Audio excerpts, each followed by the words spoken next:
Yes, hello, good evening everyone. Good evening to all of you.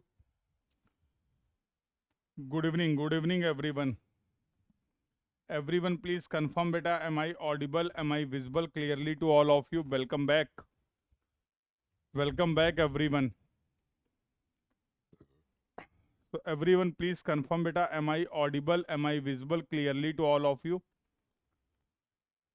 Audio video clear एक बार सभी लोग confirm कर देंगे। वेलकम बैक सभी लोग आ गए। हाँ भाई, कैसे हो? कैसे हो?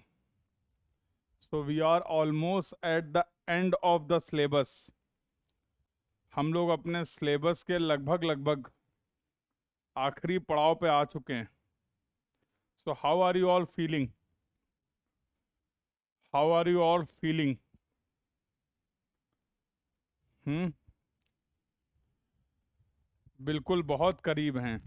करीब नहीं है, बहुत करीब हैं। Once again good evening everyone. Once again good evening everyone. बहुत बढ़िया। चलो तो 1 मिनट वेट कर लेते हैं ताकि बाकी लोग भी आ जाएं और फिर हम लोग अपने डिस्कशन को स्टार्ट करते हैं। बहुत ज़्यादा गुड फील हो रहा है। बहुत अच्छी बात है यार। और इससे ज़्यादा गुड फील होगा मुझे कि जो चीज़ें मैंने पढ़ाई हैं अगर आप उनको एग्ज़ाम में अप्लाई करके मार्क्स गेन कर पाएंगे तो मुझे बहुत अच्छा फील होगा। समझ रहे हो? जिसको हम लोग बोलते हैं कलेजे को ठंडक पड़ना। अब परसों से आप नहीं मिलेंगे, परसों से इस बैच में नहीं मिलेंगे, धरती में मिलेंगे। कल hopefully there will be only one class. तो as per the syllabus requirement जो मुझे दिख रहा है कल एक ही क्लास में हम लोग कंप्लीट कर लेंगे। तो ज़रूरत पड़ेगी तो दो भी कर लेंगे, ऐसी कोई दिक्कत नहीं है। ज़रूरत पड़ेगी तो दो क्लास भी कर लेंगे।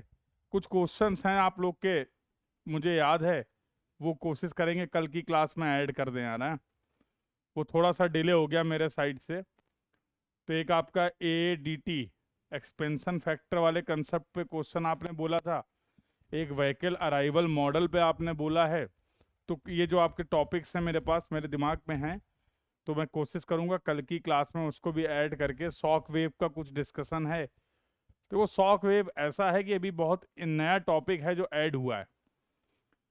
ठीक है। तो उसके बारे में बेसिक बातचीत करेंगे। अभी रिसेंट 1-2 ईयर से उससे क्वेश्चन आ रहे हैं तो उसका बेसिक डिस्कस कर लेंगे। बहुत डिटेल में अभी शॉक वेव में नहीं जाएंगे। ठीक है। तो बेसिक कंसेप्ट क्या होता है? Maintenance is not the part of the syllabus. Highway maintenance आपके सिलेबस का पार्ट नहीं है पंकज। तो ठीक है, 3 टॉपिक हैं, इनसे रिलेटेड आज मैं कम्युनिकेट कर दूंगा। तो आज की एक एक कम से कम एक एक क्वेश्चन प्रैक्टिस कर लेंगे so that you will get the understanding. थोड़ा सा आइडिया आपको लग जाए, ऐसा ना रहे कि कोई टॉपिक अनटच्ड रह गया है। ठीक है। उसके बाद अगर कहीं कोई दिक्कत आएगी तो आप कनेक्ट हो जाएंगे। रेलवे कब से स्टार्ट होगा बैच में अपडेट किया जाएगा। रेलवे और एयरपोर्ट कब होगा इस बैच के प्लानर में आपको मिल जाएगा। ठीक है।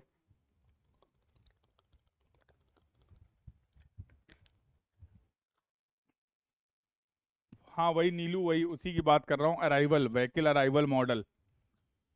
व्हीकल अराइवल मॉडल में फंक्शंस कैसे यूज करते हैं उसका एप्लीकेशन में करके दिखा दूंगा आपको। ठीक है। तो बहुत ज़्यादा टाइम नहीं लगेगा, hardly 5 minute for each concept. हाँ बिल्कुल बेटा, रेलवे एयरपोर्ट डिस्कस करेंगे, रेलवे एयरपोर्ट डिस्कस करेंगे। क्योंकि रेलवे एयरपोर्ट का वेटेज भी है वो 2 से 3 नंबर का है। तो 2 से 3 नंबर आप एक्सपेक्ट कर सकते हैं रेलवे एंड एयरपोर्ट इंजीनियरिंग से इन योर गेट एग्जाम। तो उसके अकॉर्डिंग हम लोग डिस्कस करेंगे। चलिए साहब, आई होप सभी लोग आ गए हैं और आगे की बातचीत को स्टार्ट करते हैं एकदम इत्मीनान के साथ, तसल्ली के साथ। ठीक है। ठीक है, नई अपडेट है तो आ जाएगा। बहुत ज़्यादा बड़ा पार्ट नहीं है शिवकांत रेलवे एंड एयरपोर्ट का। तो हार्डली अगर हम लोग मिलेंगे तो 20 घंटे मैक्सिमम, मतलब 4 या 5 दिन क्लासें होंगी आपकी। ठीक है। 4 या 5 दिन क्लासें होंगी और हम लोग गेट पॉइंट ऑफ व्यू से पूरा रेलवे और एयरपोर्ट कंप्लीट कर लेंगे। पूरा रेलवे और एयरपोर्ट कंप्लीट कर लेंगे। अरुण पूछ रहे हैं सर रेलवे और हाईवे दोनों सेपरेट है ना, पहली क्लास अटेंड करो। ठीक है।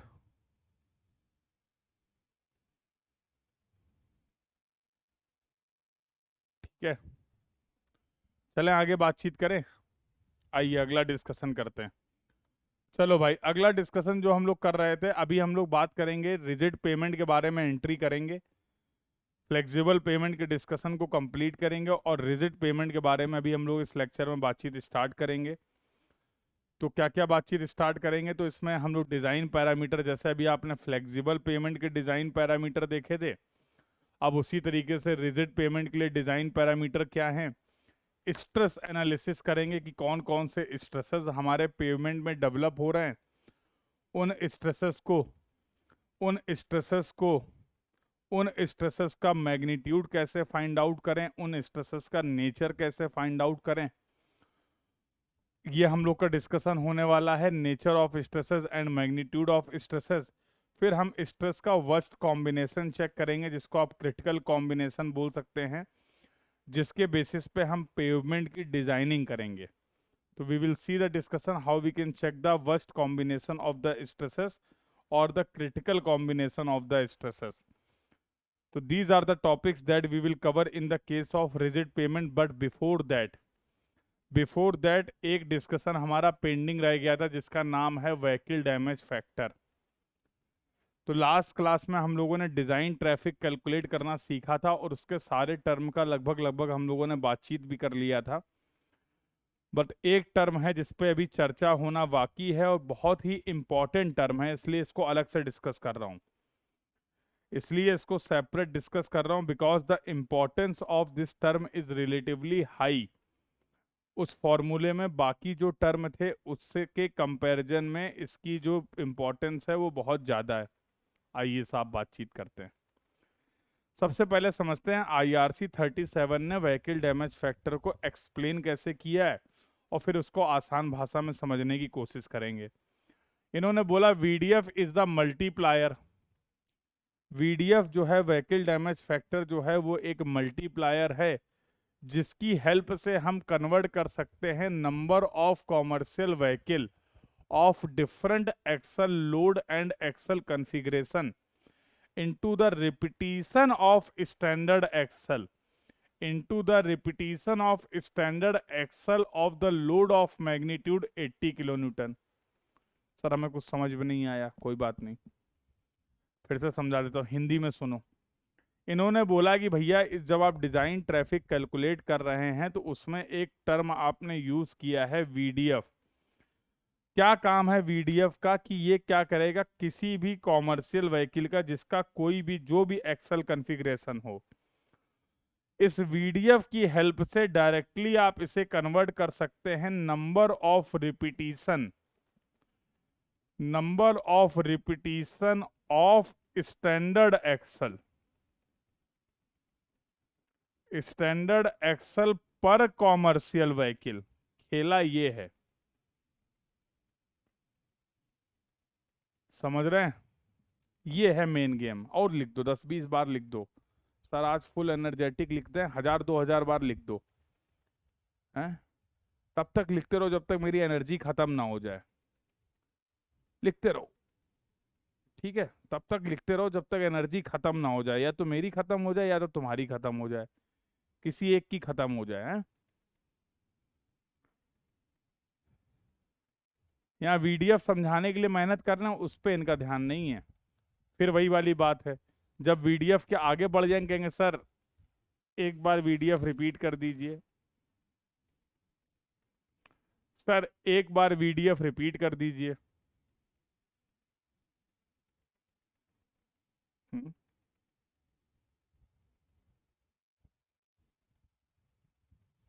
समझ रहे हो? सुन लो ध्यान से, है इम्पोर्टेंट, खतरनाक है, समझना भी थोड़ा सा कठिन है, इसीलिए बता रहा हूँ, आराम आराम से बता रहा हूँ, सुन लो मेरे लाल। हाँ, तो VDF का रोल क्या है समझ रहे हो? VDF का पहला का और आखिरी काम ये है कि इससे आप किसी भी कॉमर्शियल व्हीकल को जिसका कोई भी एक्सल कॉन्फ़िगरेशन है, अभी देखेंगे कौन कौन से एक्सल कॉन्फ़िगरेशन होते हैं, VDF की हेल्प से डायरेक्टली हम उसको number of repetition of standard axle के फॉर्म में कन्वर्ट कर सकते हैं। यार ये तो बहुत ही जादुई चीज हो गई। अब जरा दोबारा से पढ़ो एक बार। आपने बोला VDF is a multiplier to convert the number of commercial vehicle of different axle load and axle configuration into the repetition of standard axle load of magnitude 80 kilonewton. ये जो बड़ी सी लाइन लिखी है, क्या उसको इस तरीके से लिख सकते हैं, हाँ या ना? ये जो स्टेटमेंट IRC ने प्रोवाइड किया है उसको कंक्लूड करके can we draw this conclusion, yes और no? Can we write the same statement like this? तो भैया ये जो VDF है, आपने इसकी यूनिट क्या हो जाएगी? Equivalent number of standard axle पर commercial vehicle. Equivalent number of the standard axle repetition पर कॉमर्शियल व्हीकल। ये जादू तो है नहीं कि अपने आप कन्वर्ट हो जाएगा।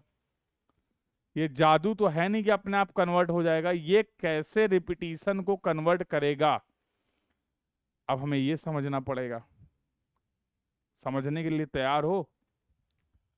तो आपने ये बोला कि सर VDF की हेल्प से हम किसी भी, अरे क्या कर रहा हूं मैं भी, VDF की हेल्प से हम किसी भी कॉमर्शियल व्हीकल को कन्वर्ट कर सकते हैं number of repetition of standard axle, number of repetition of standard axle पर कॉमर्शियल व्हीकल। सवाल ये आता है कैसे? सवाल ये आता है कि कैसे, और बताएं कैसे। इसके लिए कहो तो एक एग्जांपल ले लें तो तुम्हें समझना आसान हो जाए। बस देखी, बस। चलो ये अब इसकी बाद में बात करेंगे, पहले समझ लेते हैं कि कॉमर्शियल व्हीकल के एक्सल कॉन्फ़िगरेशन क्या क्या होते हैं। पहले समझ लेते हैं कि कॉमर्शियल व्हीकल में कौन कौन से एक्सल कॉन्फ़िगरेशन हो सकते हैं। देखो, एक ये एक्सल कॉन्फ़िगरेशन है जहां पर एक एक्सल में दोनों तरफ एक एक व्हील लगा हुआ है। ऐसे एक्सल भी आपने देखे होंगे। दूसरा एक्सल जिसको हम स्टैंडर्ड एक्सल मान के चल रहे हैं, जहां पर एक एक्सल में दोनों तरफ दो दो व्हील लगे हुए हैं। तीसरा एक्सल है जहां पर दो एक्सल हैं और दोनों में दो दो व्हील लगे हुए हैं। और तीसरा एक्सल है जहां पर तीन एक्सल हैं और तीनों में दो दो व्हील लगे हुए हैं। ये अलग अलग एक्सल कॉन्फ़िगरेशन हैं जो आपके कॉमर्शियल व्हीकल में हो सकते हैं। देखे होंगे ट्रक वगैरह, बहुत हैवी लंबे लंबे जो ट्रक होते हैं, 10 चक्का ट्रक, 12 चक्का ट्रक, सुना है? यस और नो? तो पीछे सिंगल एक्सल नहीं, पीछे रेयर में भी दो एक्सल हैं, रेयर में भी तीन एक्सल हैं, दोनों एक्सल में दोनों तरफ दो दो व्हील हैं। इनको बोलते हैं टेंडम और ट्राइडेंट। क्या बोलते हैं? टेंडम और ट्राइडेंट। तो IRC ने ये सभी एक्सल कॉन्फ़िगरेशन बताए। अब VDF की हेल्प से हम कन्वर्ट करना चाह रहे हैं कि किसी भी कॉमर्शियल व्हीकल को डायरेक्टली हम कन्वर्ट कर दें number of repetition of standard axle पर कॉमर्शियल व्हीकल। आओ देखें कैसे। तो एग्जाम्पल के लिए अगर मैं बोलूं आपको, एग्जाम्पल के लिए, कि जैसे मैं बोलूं कॉमर्शियल व्हीकल, तो तुमने बोला सर बस भी एक कॉमर्शियल व्हीकल है। सर ट्रक जो होते हैं, चलो वो भी एक कॉमर्शियल व्हीकल, क्योंकि कॉमर्शियल व्हीकल की डेफिनेशन क्या बोली थी आपने? कि कॉमर्शियल व्हीकल वो व्हीकल है जिनका ग्रॉस वेट 3 टन से ज्यादा हो। तो ऐसे तो बस का भी वेट 3 टन से ज्यादा हो सकता है, ट्रक का भी वेट 3 टन से भी ज्यादा हो सकता है, छोटा हाथी का भी वेट 3 टन से ज्यादा हो सकता है। चलो ज्यादा कंफ्यूजन नहीं करते, दो एग्जाम्पल ले लिए, दो व्हीकल ले लिए, दोनों ही कॉमर्शियल व्हीकल है, एक है बस और एक है ट्रक। मुझे एक बात बताओ, जरूरी है कि अब कि क्या बस का एक्सल कॉन्फ़िगरेशन सेम हो? ऐसा जरूरी है क्या कि बस और ट्रक का एक्सल कॉन्फ़िगरेशन सेम हो? नहीं जरूरी है। तो मान लो बस का जो एक्सल कॉन्फ़िगरेशन है वो कुछ इस तरीके का है, बस का जो एक्सल कॉन्फ़िगरेशन है वो कुछ इस तरीके का है, और ट्रक का जो एक्सल कॉन्फ़िगरेशन है वो कुछ इस तरीके का है। फर्क समझ में आ रहा है? बस का फ्रंट और रेयर एक्सल है तुम्हारा ये पहला वाला एक्सल, बस के दोनों ही एक्सल जो आपने लिए हैं वो क्या है, नॉर्मल सिंपल एक्सल है, एक एक व्हील दोनों तरफ लगा हुआ है। ट्रक में जो फ्रंट एक्सल है वो तो नॉर्मल है, एक एक व्हील लगा हुआ है, लेकिन पिछले वाले एक्सल में दोनों तरफ दो दो व्हील लगे हुए हैं। अलग अलग एक्सल कॉन्फ़िगरेशन है और दोनों ही कॉमर्शियल व्हीकल हैं। ये दोनों ही कॉमर्शियल व्हीकल हैं, तो पहली चाहत हमारी ये है कि हम डिफरेंट डिफरेंट एक्सल कॉन्फ़िगरेशन को स्टैंडर्ड एक्सल कॉन्फ़िगरेशन में कन्वर्ट कर लें। अभी मैं रिपीटिशन की बात नहीं कर रहा हूं, अभी मैं रिपीटिशन की बात नहीं कर रहा हूं, अभी मैं ये बात कर रहा हूं कि अलग अलग एक्सल कॉन्फ़िगरेशन को क्या हम स्टैंडर्ड एक्सल के फॉर्म में कन्वर्ट कर सकते हैं। पहला सवाल ये है। बिल्कुल कर सकते हैं। तो आईआरसी ने इसके लिए एक टर्म डिफाइन किया जिसको प्यार से बोलते हैं EALF। सर ये EALF क्या होता है? EALF का फुल फॉर्म होता है इक्विवेलेंट एक्सल लोड फैक्टर। बड़ा जादुई खेल, खतरनाक टर्म है ये। आईआरसी ने बोला भैया ये एक टर्म है जिसकी हेल्प से आप किसी भी एक्सेल कॉन्फ़िगरेशन को स्टैंडर्ड एक्सेल के फॉर्म में कन्वर्ट कर सकते हो। तुमने कहा अच्छा कैसे कर सकते, होता क्या है EALF ये बताइए। तो इन्होंने बोला भाई EALF जो होता है वो होता है L1/LS⁴। आसान भाषा में इसी फॉर्मूले को हम लोग बोलते हैं फोर्थ पावर लॉ। इसी फॉर्मूले को हम लोग बोलते हैं फोर्थ पावर लॉ। सर ये L1 और LS क्या है? L1 तुम्हारा कोई भी axle configuration, any axle configuration. L1 is the any axle configuration और LS क्या है? Standard axle configuration. LS क्या है? Standard axle configuration. और इसके बारे में हम लोग सभी जानते हैं कि ये 80 किलो न्यूटन का होगा। सर हमें ना एग्जाम्पल करके बताइए। जैसे जैसे अभी आपने बोला कि हमारे पास एक एक्सेल है जिसका वेट था 65 किलो न्यूटन। ये था वो एक्सेल कॉन्फ़िगरेशन, याद आया? ये था वो एक्सेल कॉन्फ़िगरेशन जिसमें लोड था 65 किलो न्यूटन। अगर हम इस एक्सेल कॉन्फ़िगरेशन को स्टैंडर्ड एक्सेल के फॉर्म में कन्वर्ट करना चाह रहे हैं तो मेरे लाल हम इसके लिए निकाल लेते हैं EALF। कोई दिक्कत क्या? किस कैसे कन्वर्जन करेंगे? तो आपने निकाला EALF जो होगा वो होगा 65 divide by 80 whole to the power 4।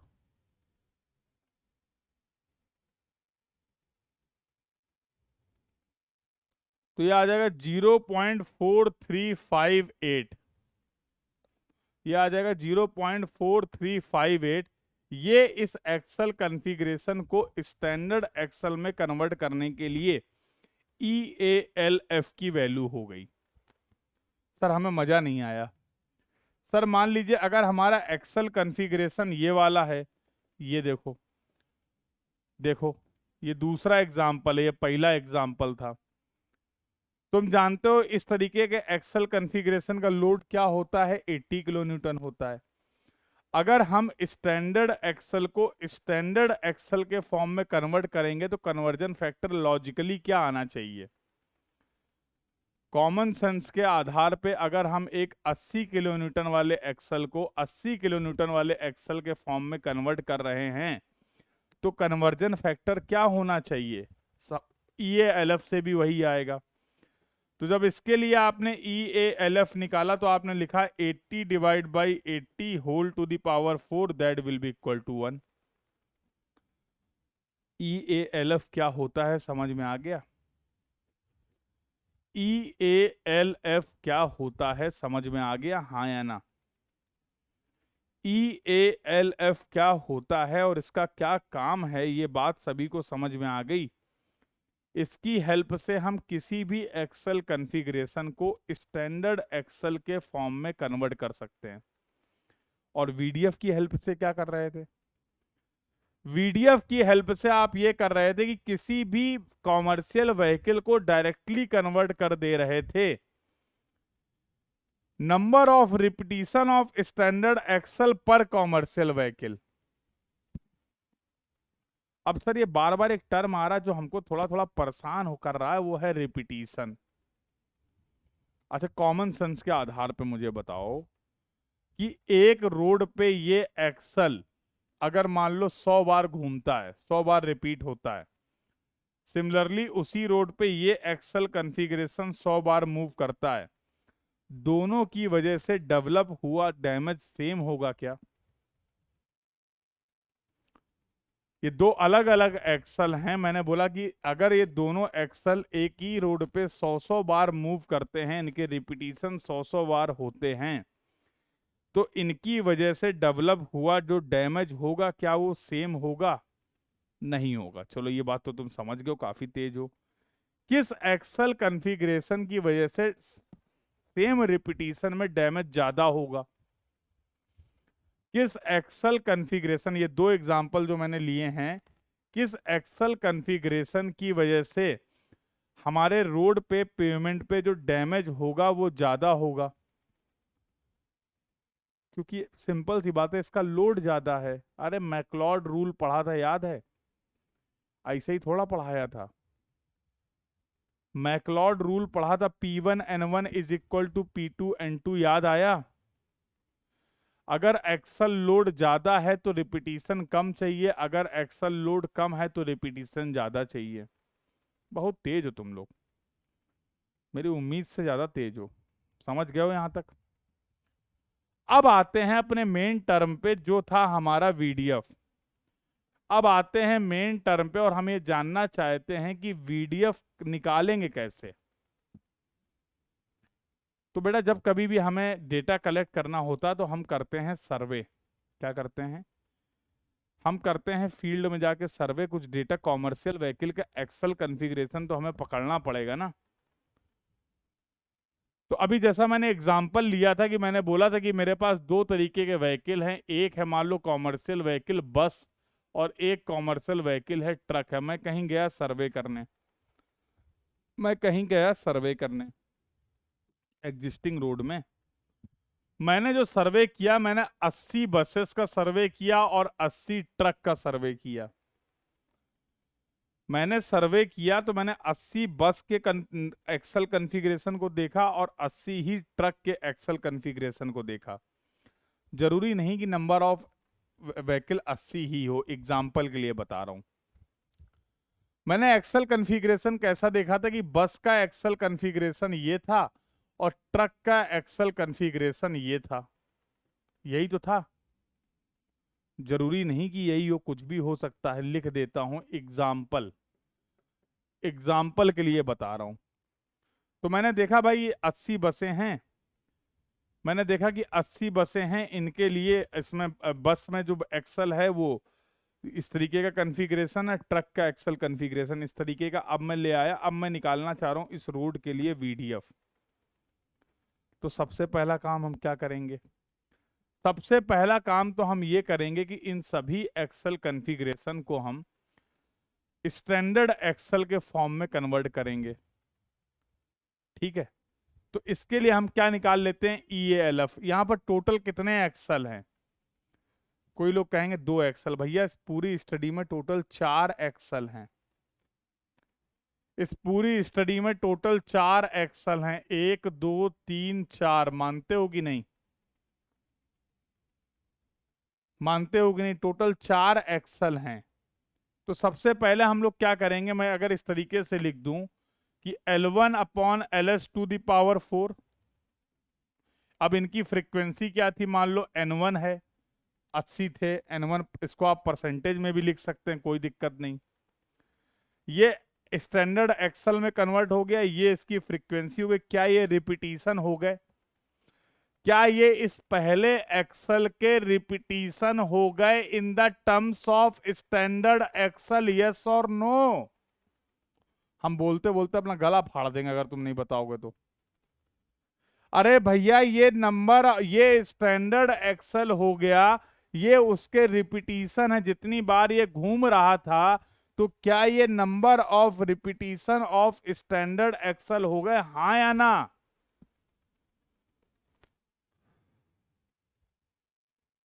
पहले एक्सल के लिए, पहले एक्सल के लिए।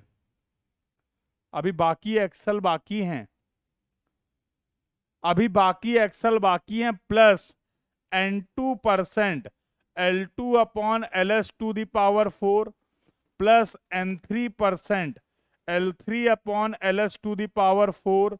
Plus N4% L4/LS⁴ divide by number of commercial vehicle, divide by number of commercial vehicle.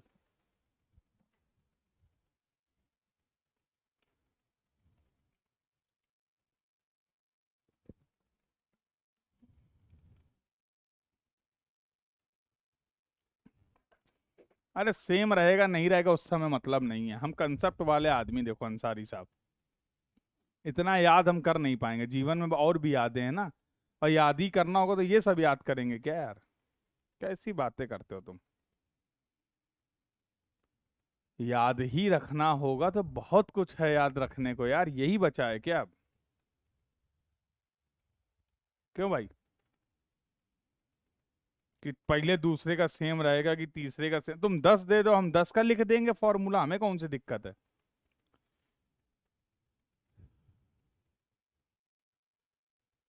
अब बताओ क्या था व्हीकल डैमेज फैक्टर, हम अंग्रेजी में बोलें कि हिंदी में? VDF is the multiplier to convert the number of commercial vehicle into the number of repetition of standard axle पर कॉमर्शियल व्हीकल। मेरी बात, मेरी अंग्रेजी पे तुम्हें एक तो भरोसा नहीं है। लो पढ़ लो, फिर IRC की बात पे भरोसा कर लो। लो पढ़ लो, आराम से पढ़ लो, फिर बताओ।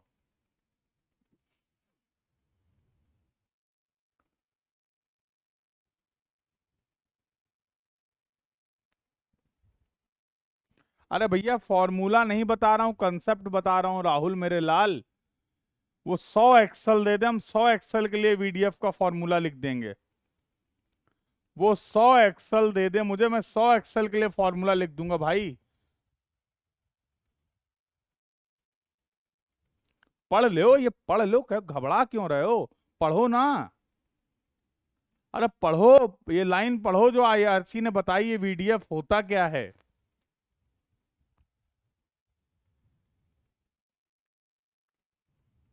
हाँ जितेंद्र, समझ सकते हो कितनी बार मूवमेंट हो रहा है पेवमेंट पे।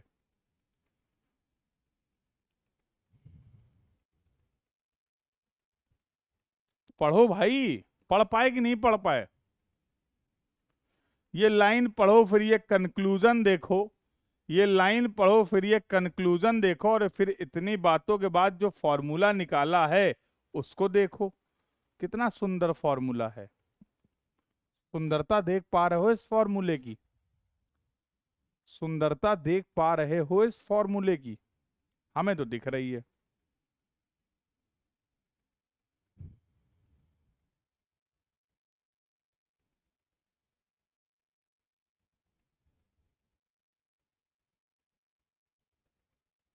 समझ आ गया? समझ आ गया VDF क्या होता है, इक्विवेलेंट एक्सल लोड फैक्टर क्या होता है? समझ गए? समझ गए हाँ या ना? नहीं, नहीं समझो तो कोई बता देना, कोई जल्दी नहीं है। गेट, गेट का सवाल है, 2 नंबर का सवाल है, 2 मिनट का टाइम है, सॉल्व करके आंसर बता दो।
भैया आंसर आ गया हो तो बता दो, आंसर आ गया हो तो बता दो।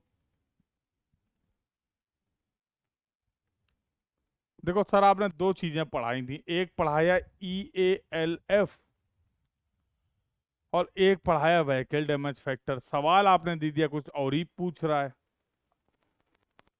आपने पढ़ाया व्हीकल डैमेज फैक्टर के बारे में, आपने पढ़ाया आपने पढ़ाया इक्विवेलेंट एक्सल लोड फैक्टर के बारे में, लेकिन सवाल जो आपने दिया है ना वो व्हीकल डैमेज फैक्टर का है ना वो लेन डिस्ट्रीब्यूशन फैक्टर का है, अलग ही खेल लो आप। देखो क्या बोला गया सवाल में, अभी बताते हैं। बोला if the standard axle load is 80 kilo newton. कौन सी नई बात, हमें पता है। स्टैंडर्ड एक्सल लोड जो है वो 80 किलो न्यूटन का है। कह रहा है find out the equivalent daily number of repetition. यहां ना VDF निकालना है और यहां ना EALF निकालना है। वो सवाल में आपसे ये कहना चाह रहा है, क्या कहना चाह रहा है कि 35 से 45 किलो न्यूटन के एक्सल जो हैं एक रोड पे उनका 800 रिपीटिशन है। 75 से 85 की रेंज में जो एक्सल हैं उनके 400 रिपीटिशन हैं।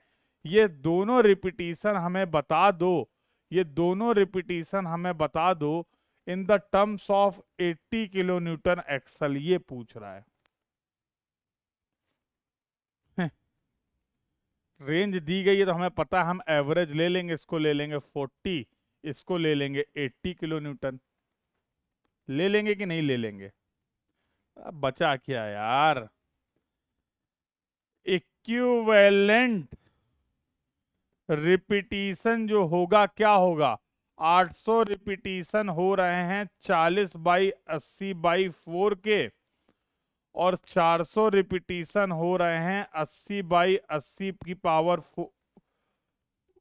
4 के। तो आई थिंक ये आ जाएगा 400 और ये आ जाएगा 50। आंसर आ जाएगा 450। खेला खत्म। तुम ये दो एक्सल मूव करा दो इतनी इतनी बार, या फिर डायरेक्टली ये 80 किलो न्यूटन का एक्सल इतनी बार मूव करा दो, इक्विवेलेंट इफेक्ट होगा। इक्विवेलेंट इफेक्ट होगा, ये था मतलब। मजा आया? 2 नंबर मिलेगा इस बात के लिए। क्या नंबर मिलेगा? 2। समझ आया? किसी का बहुत मन तो नहीं कर रहा है कि सर एक बार और रिपीट कर दीजिए? किसी का बहुत मन तो नहीं कर रहा है कि सर एक बार और रिपीट कर दीजिए?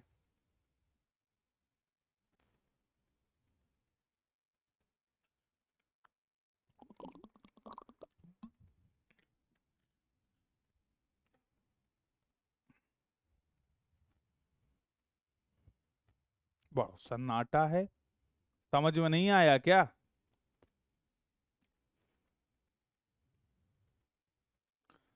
बेटा फ्रीक्वेंसी डेटा आपको नंबर ऑफ व्हीकल के टर्म्स में भी दे सकता है, डेटा आपको फ्रीक्वेंसी के टर्म्स में भी दे सकता है।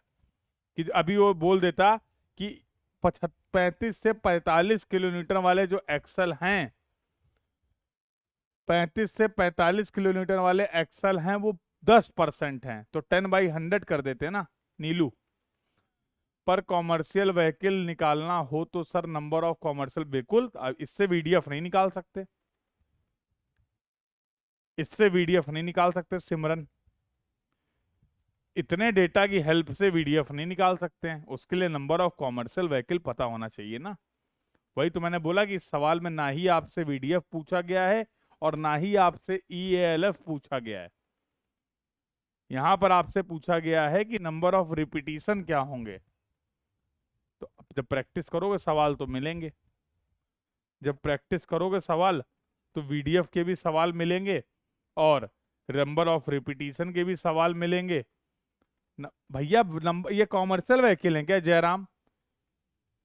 साफ साफ लिखा हुआ रिपीटिशन, साफ साफ लिखा हुआ repetition, number of commercial vehicle नहीं गिवन है। वो बोलेगा कि भैया हमने 100 व्हीकल का सर्वे किया था, उसमें से 10 व्हीकल 10% व्हीकल का ये एक्सेल कॉन्फ़िगरेशन था, 20% व्हीकल का ये एक्सेल कॉन्फ़िगरेशन था, 40% व्हीकल का ये एक्सेल कॉन्फ़िगरेशन था, तब हम वीडीएफ निकालेंगे ना, तब हम वीडीएफ निकालेंगे ना। तो डिपेंड करेगा, डेटा आपको नंबर ऑफ व्हीकल के टर्म्स में दिया गया है, नंबर ऑफ एक्सेल के टर्म में दिया गया है, या फ्रीक्वेंसी के टर्म्स में दिया गया है।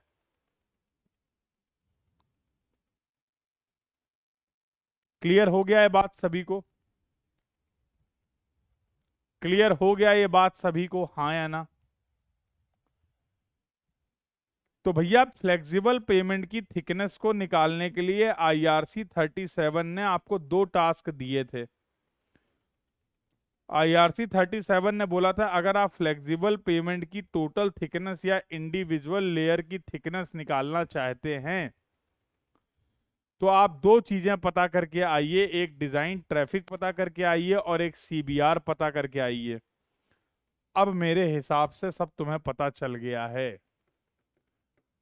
Based on N and CBR we can find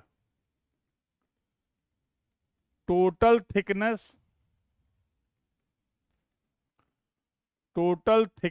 of flexible payment, total thickness of flexible payment or thickness of individual layer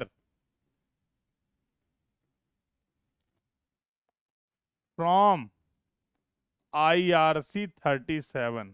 बस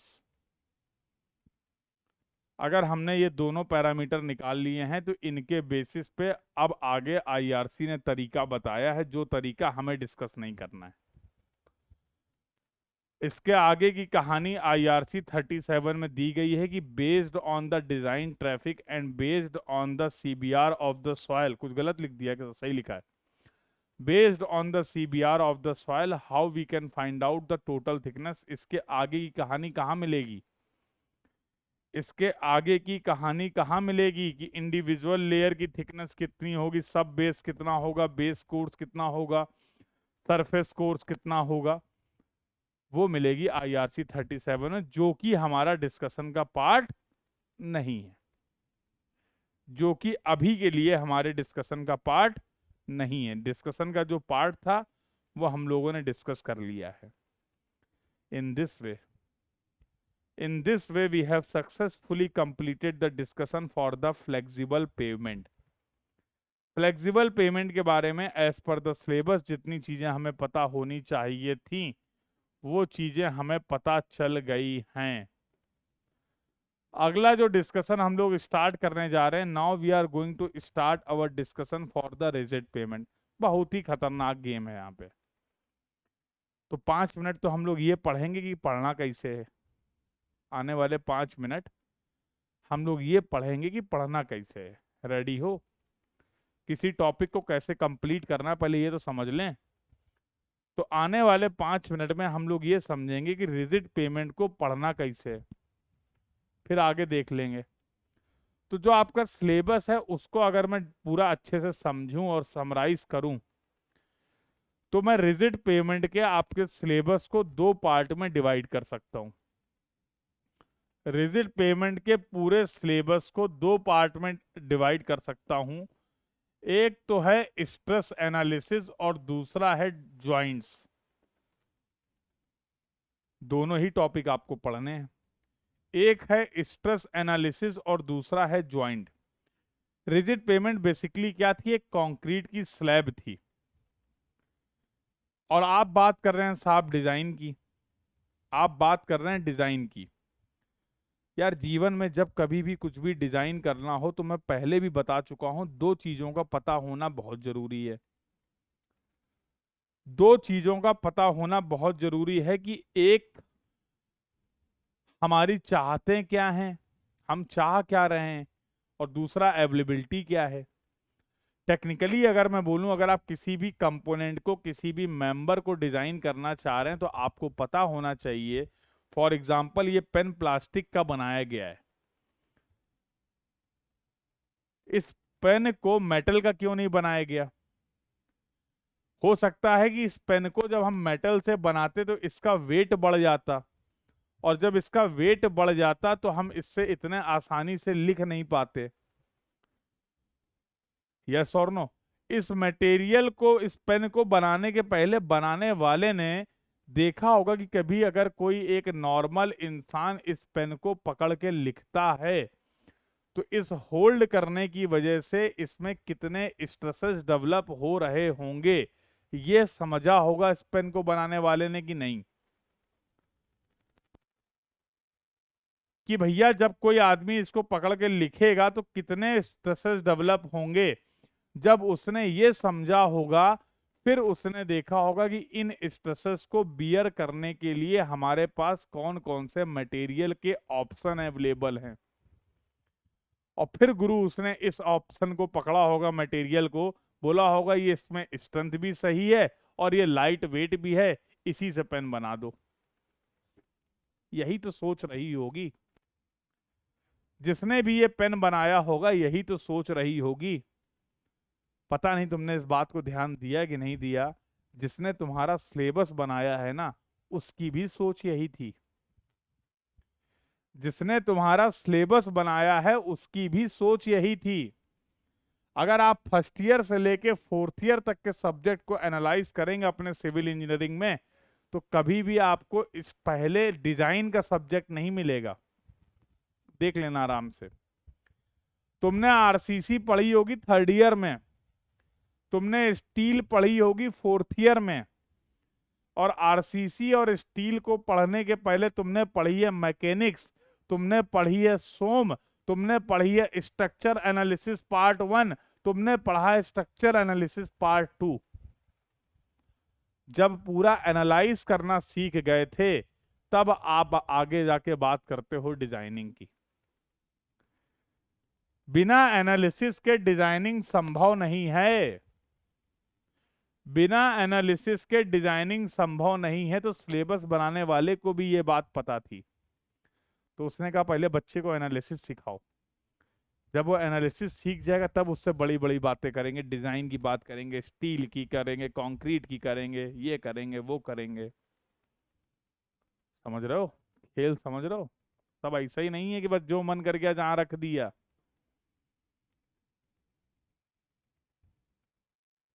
तो अब जब तुम एक आरसीसी की स्लैब बनाना चाह रहे हो तो भैया स्लैब तो तभी बना पाओगे ना जब तुम्हें पता चले कि उस स्लैब पे कौन कौन से स्ट्रेसेस डेवलप होंगे। अब स्ट्रेस केवल एक तरह के तो है नहीं, हम भी जानते हैं। इतना तो हमारे जैसे लोग को भी पता है कि बहुत तरीके के स्ट्रेस होते हैं, जबकि हम तो बहुत कमजोर हैं पढ़ने में, हमें तो ज्यादा ज्ञान नहीं है। खैर तुम लोग तो हमसे ज्यादा ही जानते होगे। There are various type of the stresses that can be developed on any member. For example, there may be the direct compressive stress, direct tensile stresses, bending stresses, bending tension, bending compression, shear. अरे हम कहाँ सौरभ, इन लोग के सामने हम कुछ नहीं है। हम कभी कंसीडर ही नहीं करते अपने आप को इन लोग के सामने। अलग ही लेवल के ज्ञानी हैं ये लोग, हम तो सीख रहे हैं अभी।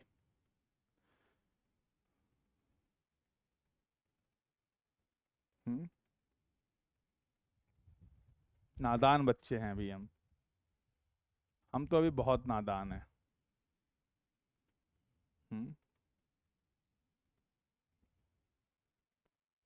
ये तो तुम्हारा बड़प्पन है कि तुम हमसे पढ़ ले रहे हो। I should be thankful to all of you. कि आप अपना जीवन का इतना अमूल्य समय हमें दे दे रहे हैं। कौन सुन रहा है हमारी? हाँ? तो I will be privilege through out my life. क्यों भाई? है ना?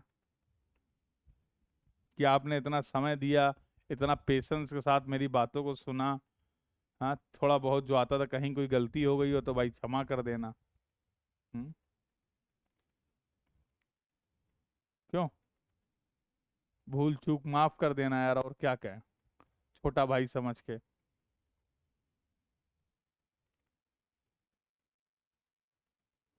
हम्म,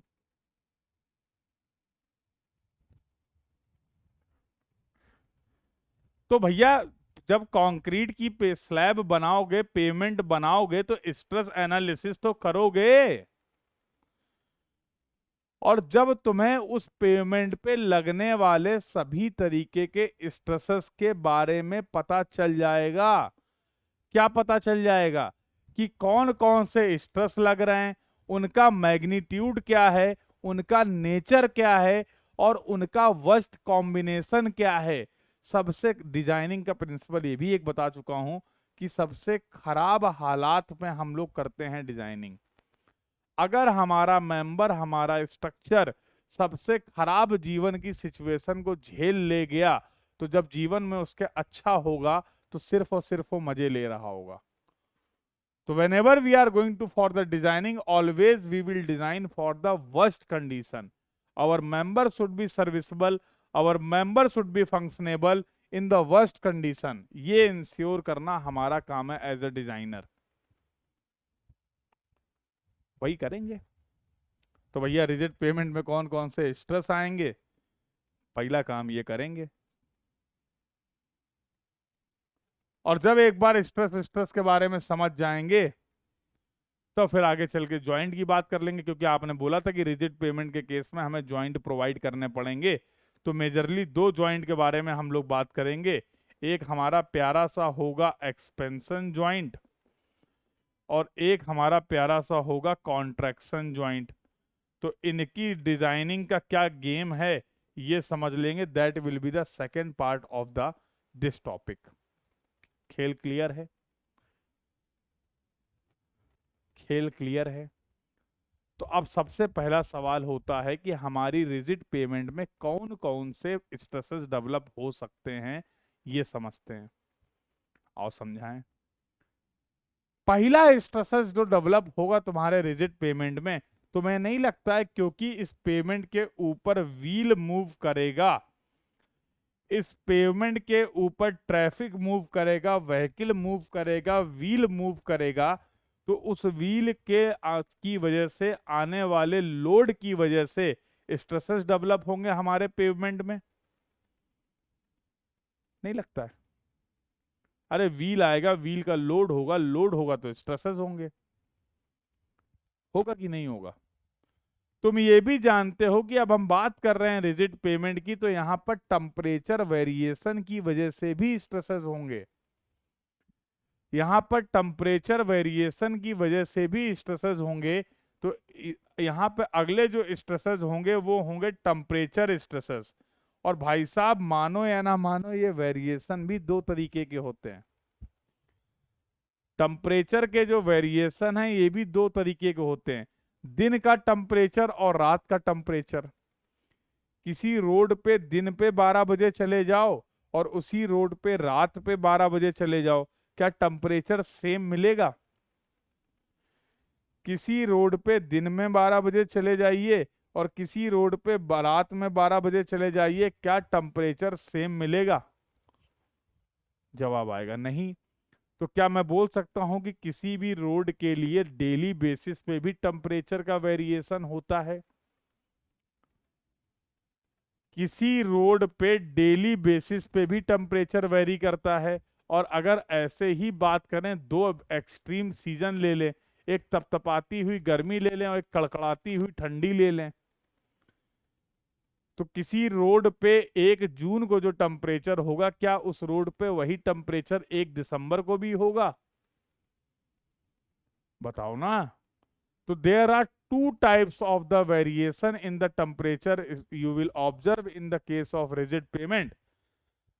तो एक को प्यार से बोलते हैं, एक को प्यार से बोलते हैं वार्पिंग स्ट्रेसेस, और दूसरे को प्यार से बोलते हैं frictional stresses.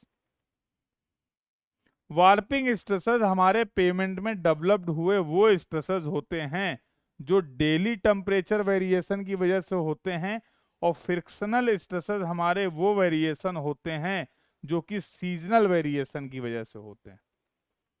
Warping stresses will developed in the payment due to the daily variation of the temperature, and frictional stresses will develop due to the seasonal variation of the temperature.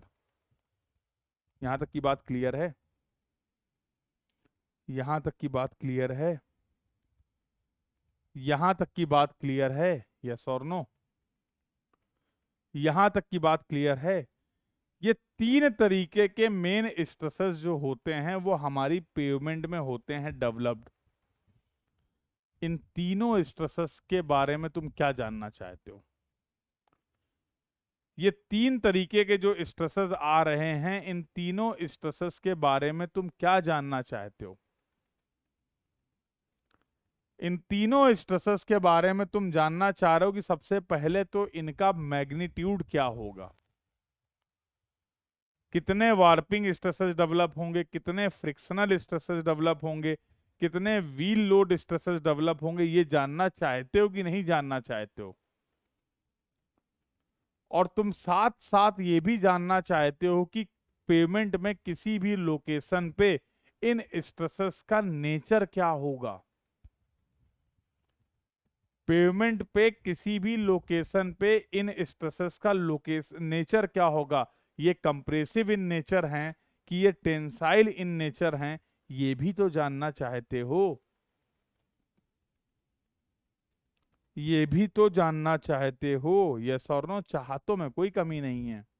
आओ चाहते हैं पूरी कर देते हैं तुम्हारी। शुरू करें खेल। Our next discussion will be how we can find out the magnitude and the nature of all these stresses। In stresses का मैग्नीट्यूड और नेचर कैसे निकालें ये समझना है। आओ खेलें, जल्दी बताओ। खेलें, आओ खेलें। तो ये रिजिड पेमेंट है, देखो इसमें longitudinal direction, let me change the colour for you. यहां पर लॉन्गिट्यूडनल डायरेक्शन में भी एक जॉइंट दिख रहा है हमें, और यहां पर हमें लेटरल डायरेक्शन में भी जॉइंट्स दिख रहे हैं। ये आपकी क्या है? ये आपकी एक रिजिड पेमेंट है, कंक्रीट की स्लैब है। ये आपकी एक रिजिड पेमेंट है, कंक्रीट की स्लैब है। अब जिसकी बातचीत हम लोग करने वाले हैं, इस पे स्ट्रेस एनालिसिस करेंगे। बहुत ही प्यारा और तरीके से समझने वाला टॉपिक है भाई, बहुत ही प्यारा और तरीके से समझने वाला टॉपिक है। जिस तरीके से समझाया जा रहा है उसी तरीके से समझने की कोशिश करना, मजा आ जाएगा। कोई कंफ्यूजन नहीं रहेगा, एकदम क्लियरिटी मामले में। ठीक है, चलिए देखिए साहब, तो सबसे पहले बात करते हैं। अब इसकी बात बाद में करेंगे, अभी निकल गया। लो कर ही लें, अच्छा कर ही लें, ऐसी कोई बात नहीं है। तो रिजिड पेमेंट के को डिजाइन करने के लिए भी हमारे पास कुछ डिजाइन पैरामीटर्स हैं जिनकी हम बात कर लेते हैं। ज्यादा नहीं, 3 पैरामीटर हैं, सिंपल सिंपल पैरामीटर हैं, इनके बारे में डिस्कशन कर लेते हैं। इसमें भी सवाल आता है, जब आप रिजिड पेमेंट की डिजाइन करेंगे, जब आप रिजिड पेमेंट की डिजाइन करेंगे मेरे लाल, तो भैया सॉइल की स्ट्रेंथ भी तो एनालाइज करोगे। तो रिजिड पेमेंट की डिजाइनिंग के लिए याद करो चैप्टर नंबर 4 हाईवे मटेरियल में हमने बोला था कि सर हम प्लेट लोड टेस्ट करेंगे, याद आया? और प्लेट लोड टेस्ट क्यों कर रहे हैं इस बात को समझो, क्योंकि आपने बोला था कि रिजिड पेमेंट के केस में जो लोड का ट्रांसफर होता है वो होता है sir due to the slab action.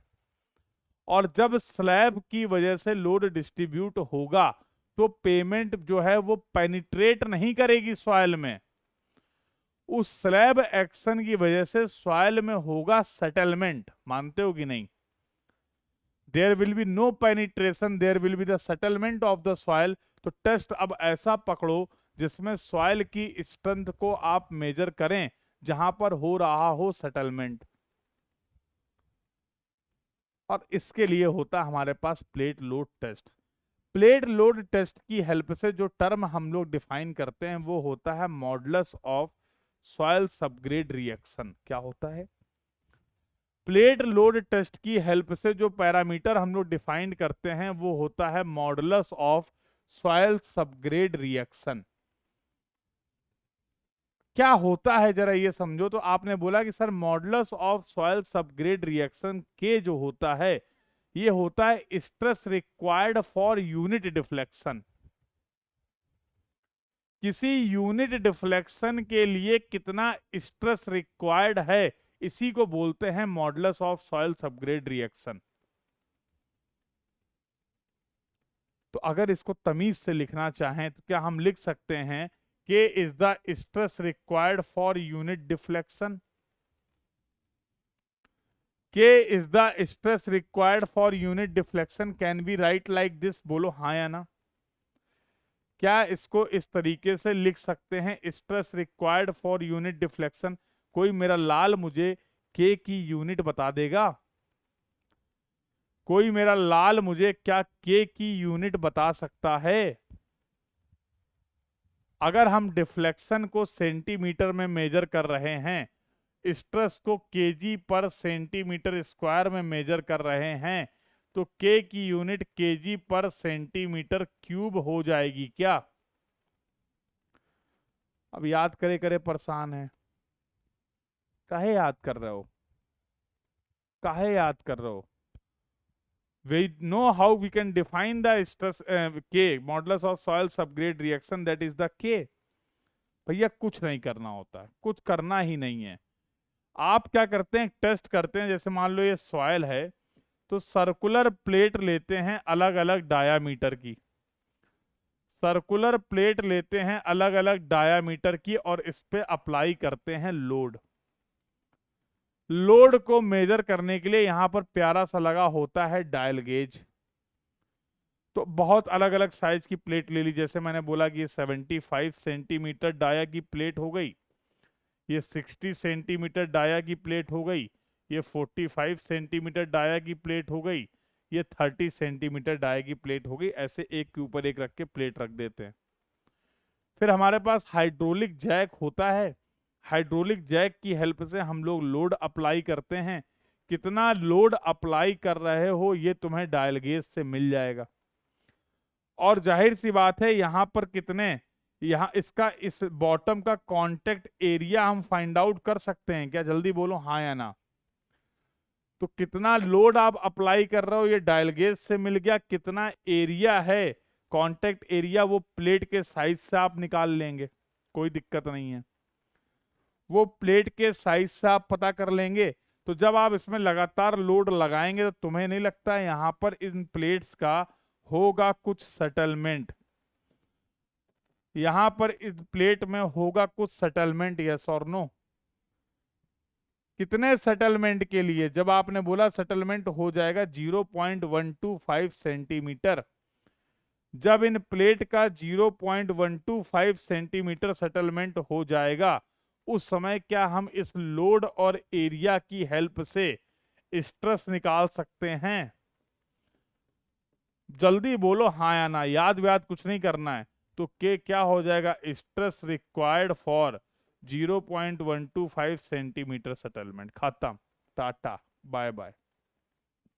ये था प्लेट लोड टेस्ट। इतने दिनों से परेशान थे, ये था प्लेट लोड टेस्ट। सवाल ये आता है कि सर ये दुनिया भर की इतनी प्लेट क्यों लगाई? आप एक 75 सेंटीमीटर डाया की प्लेट लेते, आप एक 75 सेंटीमीटर डायामीटर की प्लेट लेते और उसी पे लोड अप्लाई कर देते, कोई दिक्कत नहीं। कर तो देते, लेकिन दिक्कत हो जाती। एक कागज मिलेगा क्या भाई?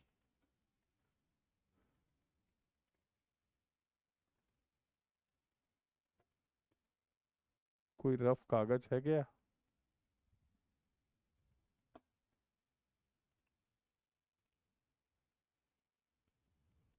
देखो, अगर हम एक काम करते, अगर हम एक काम करते कि एक ही प्लेट लेते और जब इस पे लोड लगाते, जरा इसके कोने ध्यान से देखना, इसके जो कॉर्नर हैं ध्यान से देखना। जब इस प्लेट पे लोड लगाते तो क्या होता? जब इस प्लेट पे लोड लगा रहे हैं तो तुम्हें दिख नहीं रहा कॉर्नर लिफ्ट कर जा रहे हैं? आराम से देख लो, कॉर्नर जो है लिफ्ट कर जाएंगे, जिसकी वजह से ये एरिया चेंज हो जाएगा आपका। और आप नहीं चाहते हैं ऐसा कुछ हो, जो कांटेक्ट है प्लेट और सॉइल का वो चेंज ना हो। तो इसलिए आपने अलग अलग साइज की प्लेट यूज करी हैं। ये, देन ये, फिर इससे छोटा, और फिर लगा रहे हैं लोड। प्रॉब्लम खत्म, हाँ या ना? प्रॉब्लम खत्म, हाँ या ना? जल्दी बोलो, प्रॉब्लम खत्म, हाँ या ना? बोलो भाई। तो इस टेस्ट में जो स्टैंडर्ड साइज ऑफ प्लेट होता है वो 75 सेंटीमीटर डायमीटर की प्लेट हम लोग यूज करते हैं। 75 सेंटीमीटर डायमीटर की प्लेट हम लोग यूज करते हैं। That is the standard size of the plate for the plate load test. आगे चलें। अगला जो टर्म है जो आपको पता होना चाहिए, that is the radius of the relative stiffness. देखो रिलेटिव स्टिफनेस का गेम क्या है समझो। तुम्हारे कमरे की जो छत तुम्हें दिख रही है मान लो कंक्रीट की स्लैब है। अब ऊपर से अगर इसके तुम कोई लोड लगाओगे जाके तो इसमें डिफ्लेक्शन होगा कि नहीं होगा? जल्दी बोलो भाई। बिल्कुल डिफ्लेक्शन होगा। जब आप इस स्लैब में ऊपर से लोड अप्लाई करेंगे तो डिफ्लेक्शन होगा। नीचे इसको सपोर्ट करने के कुछ है नहीं, खाली है, हवा है मामला। लेकिन यही स्लैब अगर हम जमीन में रख के बना दें और अब इस पे लोड लगाएंगे तो तुम्हें नहीं लगता है इसकी स्टिफनेस जो है वो इंक्रीज कर जाएगी? क्योंकि अब इसको सपोर्ट मिल रहा है बॉटम की लेयर से। अब इसको बॉटम की लेयर से सपोर्ट मिल रहा है तो इसकी स्ट्रेंथ जो होगी, स्टिफनेस जो होगी वो इंक्रीज कर जाएगी। यही होता है रेडियस ऑफ रिलेटिव स्टिफनेस। यही होता है radius of relative stiffness. As पर IRC, how you can find out the radius of the relative stiffness? L से रिप्रेजेंट करते हैं। Small L will be equal to EH³ upon 12K1 minus mu square whole to the power. तो थोड़ा सा इसको तमीज से लिख देते हैं, ये डब्बा सही जगह नहीं लगाया गया है। ये देखो, तो ये होगा EH³ upon 12K whole to the power 1/4। EH³ upon 12K 1 minus mu square whole to the power 1/4। Sir यहाँ कुछ टर्म तो हमें पता है, कुछ नहीं पता है। सब पता है तुम्हें। देखो E जो है यहाँ पर वो क्या है? Modulus of elasticity of the cement concrete slab. E क्या है? Modulus of elasticity of the cement concrete slab. H जो है जो आपके स्लैब की थिकनेस है। म्यू जो है वो पॉइजंस रेशियो है कंक्रीट के लिए, इसकी वैल्यू होती है 0.15 के तुम्हें अभी बताया था। Modulus of soil subgrade reaction, modulus of soil subgrade reaction, ये बात हो गई के की। तो अगर तुम्हें ये सारे टर्म पता हो तो क्या तुम रेडियस ऑफ रिलेटिव स्टिफनेस को मेजर कर लोगे? अगर ये बाकी सभी टर्म आपको दिए गए हों, पैरामीटर आपको दिए गए हों, E पता हो, H पता हो, म्यू पता हो, K पता हो, तो क्या इस फॉर्मूले की हेल्प से आप रेडियस ऑफ रिलेटिव स्टिफनेस को फाइंड आउट कर लेंगे? तो यहां से फॉर्मूले बेस्ड क्वेश्चन आपको देखने को मिलते हैं।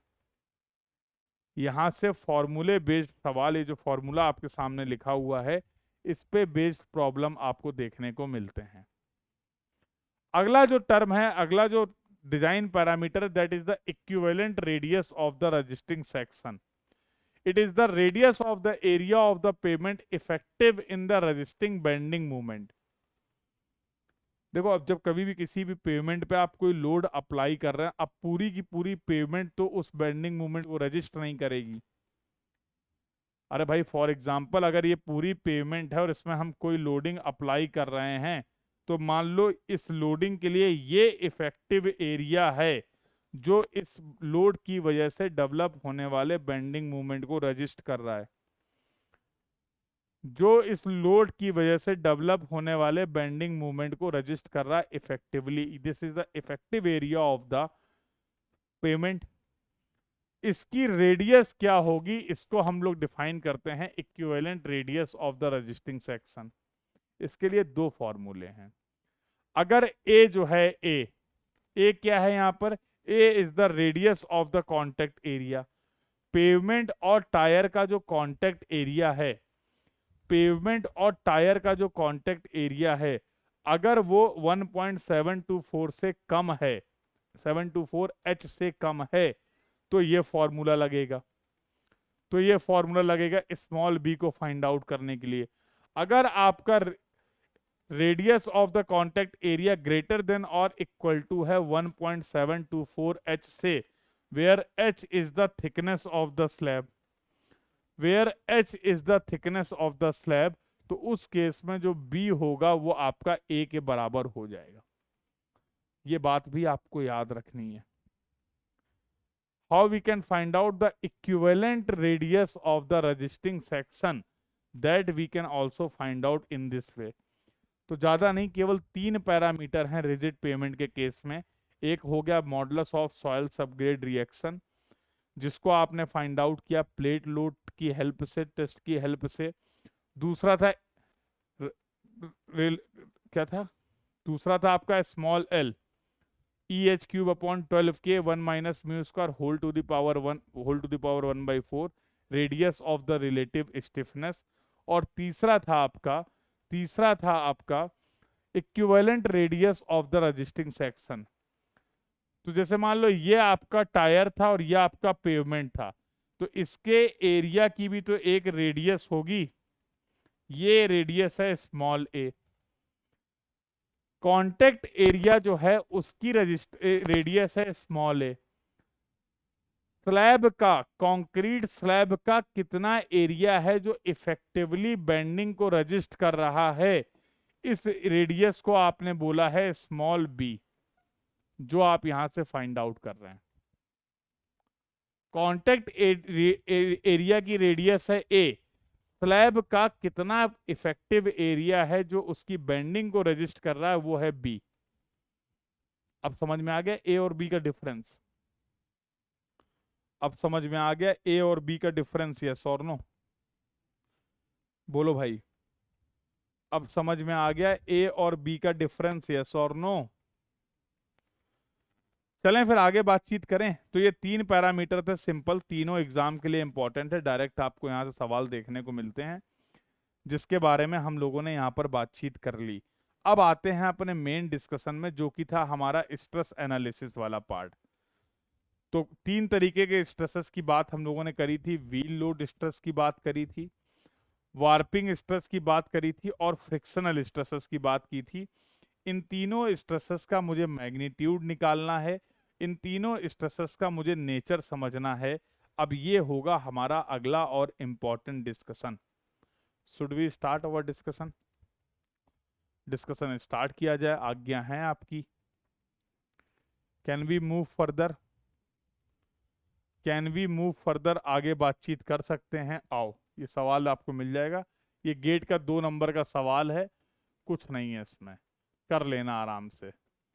आंसर भी बता दे रहा हूँ, 2.0, ठीक है, कुछ नहीं है, सिंपल सा सवाल है, गेट 2017 या 18 में सवाल आया है, 2 नंबर का सवाल है। चलिए आगे बातचीत करते हैं। तो अभी जैसा मैंने आपको बताया, स्ट्रेस जो होते हैं रिजिड पेमेंट पे, व्हील लोड स्ट्रेसेस होते हैं, टेम्परेचर स्ट्रेसेस होते हैं, ठीक है, ठीक है। तो क्या बोला, वार्पिंग स्ट्रेसेस होते हैं, ये डेवलप होते हैं due to the daily variation of the temperature, और फ्रिक्शनल स्ट्रेसेस डेवलप होते हैं due to the seasonal variation of the temperature. ये सब बातें हम लोग कर चुके हैं, अच्छी तरीके से यहाँ पर लिखा हुआ है, जिसको आप रेफर कर सकते हैं। आगे बातचीत करिए। और पहले लोड स्ट्रेस की बात करते हैं, जो कि व्हील लोड स्ट्रेस है। अब व्हील लोड स्ट्रेस को एनालाइज करने के लिए हम लोगों ने क्या करा, अपनी पेवमेंट के कुछ अलग अलग पॉइंट्स को कंसीडर किया। जैसे मान लो हमने ये एक कंक्रीट की स्लैब बनाई थी, अब इस कंक्रीट की स्लैब को हमने टोटल 3 अलग अलग रीजन्स पे डिवाइड कर दिया। देखते हैं कि व्हील लोड के स्ट्रेसेस जो डेवलप हो रहे हैं उनका मैग्नीट्यूड या उनके नेचर में क्या कोई फर्क पड़ेगा लोकेशन चेंज होने से। तो आपने बोला कि सर ये मान लो रीजन है कॉर्नर, ये आपने बोले इस पेवमेंट के कॉर्नर रीजन हैं, और यहाँ पर आपने ये बोला कि सर मान लीजिए ये जो है ये एजेस वाले रीजन हैं, इस रीजन को आपने एज बोल दिया, और सर एक ये रीजन कंसीडर कर लेते हैं, इसको मैंने बोल दिया इंटीरियर। पूरी पेवमेंट को हम लोगों ने 3 रीजन्स में डिवाइड कर दिया, इंटीरियर, एज और कॉर्नर। कोई तकलीफ तो नहीं है? ये जो एक कंक्रीट की स्लैब बनाई थी, इसके 3 रीजन कंसीडर कर लिए, इंटीरियर, एज और कॉर्नर। अब हम देखेंगे कि जब हमारा व्हील लोड कॉर्नर पे आता है, जब हमारा व्हील लोड कॉर्नर पे आता है तो कैसे स्ट्रेसेस डेवलप हो रहे हैं, उनका मैग्नीट्यूड क्या है, उनका नेचर क्या है। जब हमारा व्हील लोड अगर एज रीजन में आता है तो तब उस समय मैग्नीट्यूड और नेचर क्या है। और जब हमारा व्हील लोड एक पेवमेंट के इंटीरियर रीजन पे मूव कर रहा है तो उस व्हील लोड की वजह से कितने मैग्नीट्यूड और नेचर के स्ट्रेसेस डेवलप हो रहे हैं, ये हम एनालाइज करना चाह रहे हैं। मुद्दा क्लियर है? ये हम एनालाइज करना चाह रहे हैं। मुद्दा क्लियर है सभी को? यस और नो बोलो बेटा। यहां तक की बात सभी को क्लियर है? इसके बाद बढ़िया खेल है। तुम्हें कोई लोड नहीं लेना है, जानकारी के लिए बता रहा हूं, देखो याद करने मत बैठना। ऑब्जेक्टिव क्वेश्चन के लिए तुम्हें इन इक्वेशंस को याद करने की कोई जरूरत नहीं है। मतलब सर गेट के लिए क्या इन इक्वेशन को याद करना है? जवाब है नहीं। क्यों? क्योंकि ये इंपीरिकल इक्वेशन है। जो आपने तीन अलग अलग रीजन बोले, इंटीरियर, एज और कॉर्नर, उसमें जो अप्लाइड व्हील लोड है P, उसकी वजह से व्हील लोड स्ट्रेसेस का मैग्नीट्यूड कितना होगा ये बता दिया आपको वेस्टरगार्ड साहब ने। So all these are the empirical equations suggested by the Westergaard Sahab to find out the magnitude of the stresses due to the wheel load in the interior region, in the edge region and in the corner region of the rigid pavement. तो पहला सवाल आता है कि sir क्या in equation को याद करने की जरूरत है? तो मैं बोलूंगा नहीं। याद कर लो, अच्छी बात है। नहीं भी करोगे तो कोई दिक्कत नहीं है। These are all are the empirical equations which have been suggested by the Westergaard.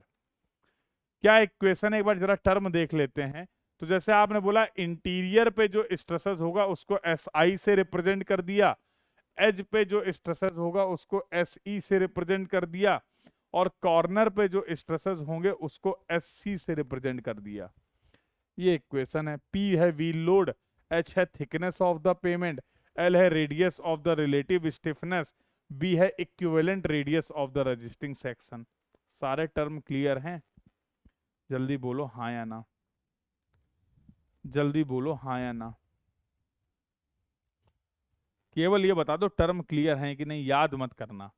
मतलब हम ये समझ गए हैं कि व्हील लोड स्ट्रेसेस की वजह से अगर हमें मैग्नीट्यूड निकालना है, व्हील लोड की वजह से अगर हमें स्ट्रेसेस का मैग्नीट्यूड निकालना है अलग अलग लोकेशन पे रिजिड पेवमेंट की, तो हम इतने परेशान नहीं होंगे क्योंकि हमारे पास वेस्टरगार्ड साहब की कुछ इंपीरिकल इक्वेशंस है जिनसे हम ये स्ट्रेसेस निकाल सकते हैं।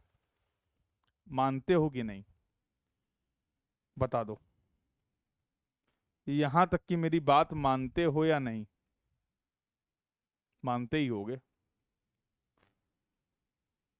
इन इक्वेशन में हो गया खेल।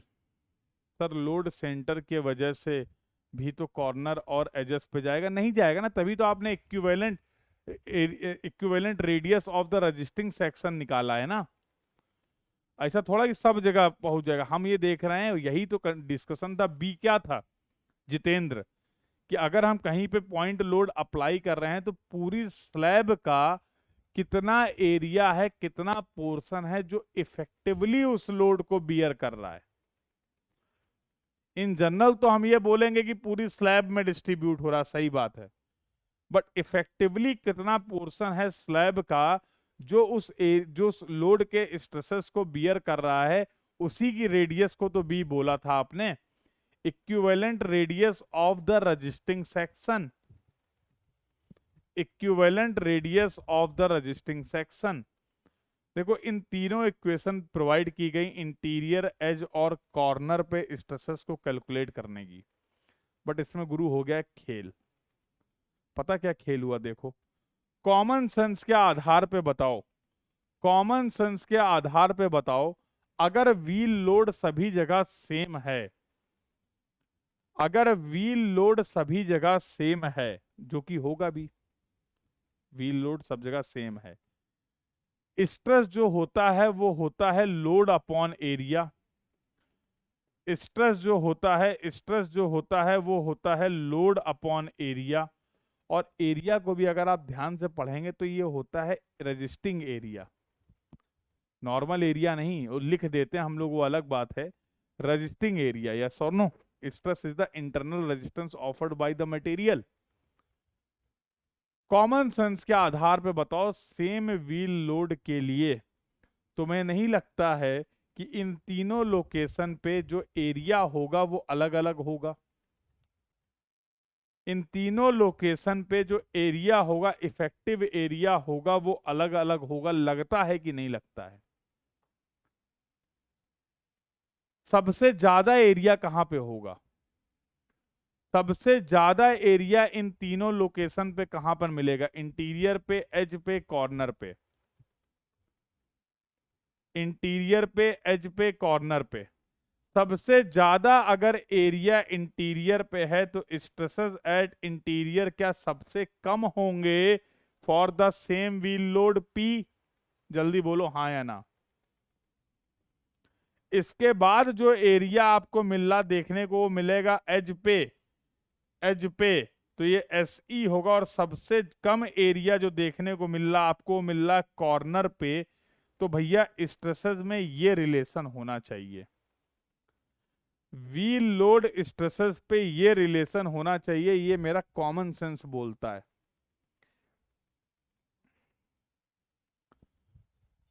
ये मेरा कॉमन सेंस बोलता है। ये बात मानते हो कि नहीं? पता खेल कहां गड़बड़ हो गया? वेस्टरगार्ड साहब ने जब अपनी ये इक्वेशन पेश की दुनिया के सामने, और जब लोगों ने ये इक्वेशंस अप्लाई की, तो इसमें खेल क्या हुआ? वेस्टरगार्ड के फॉर्मूले के हिसाब से देखा गया कि इंटीरियर पे जो स्ट्रेसेस हैं वो तो कम आ रहे हैं, लेकिन एज और कॉर्नर का ऑर्डर गड़बड़ा गया। एज और कॉर्नर का ऑर्डर जो था वो गड़बड़ा गया। वेस्टरगार्ड की इक्वेशन के हिसाब से एजेस पे स्ट्रेसेस मैक्सिमम आ रहे थे, और कॉर्नर पे स्ट्रेसेस इंटरमीडिएट आ रहे थे, और मिनिमम स्ट्रेसेस आ रहे थे इंटीरियर पे, जो कि प्रैक्टिकली सही नहीं था। मानते हो कि नहीं? मानते हो कि नहीं?